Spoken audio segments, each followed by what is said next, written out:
Excuse me, I apologize for interrupting your event this evening. This is Elvis McCartney with breaking news, and believe me, this news has this reporter all shook up.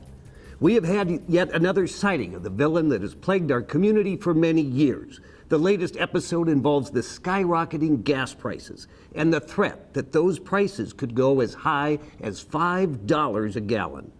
For the last several years, this villain has been terrorizing our community.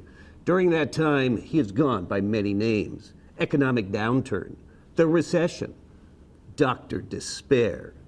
But most people know him not by his name, but by the devastation that is left in his wake. People have been trapped without jobs. Families have lost their homes to foreclosure. And they are losing something else even more important. They are losing their hope. We know that during his reign, this villain has used gas prices before.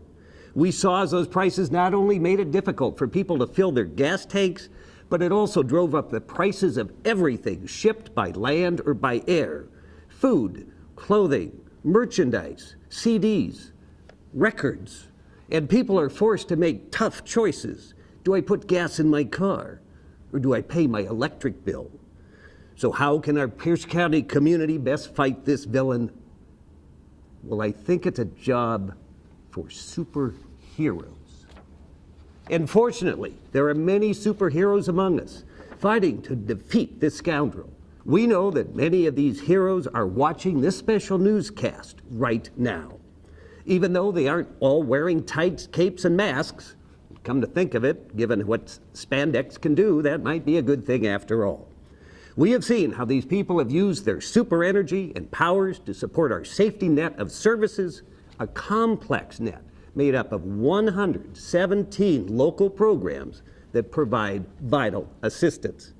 We have watched as your supersonic voices have advocated at the state capitol to make sure families have a home.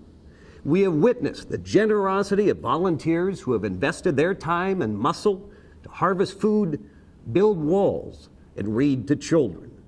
So we come here to you tonight with news of yet another storm brewing at the hands of this dastardly villain. We want you, our champions, to be ready should your services be needed yet again. So don't be a hound dog. Stay tuned as our resident expert, Stormy Winters, returns later with an updated storm forecast. This is Elvis McCartney.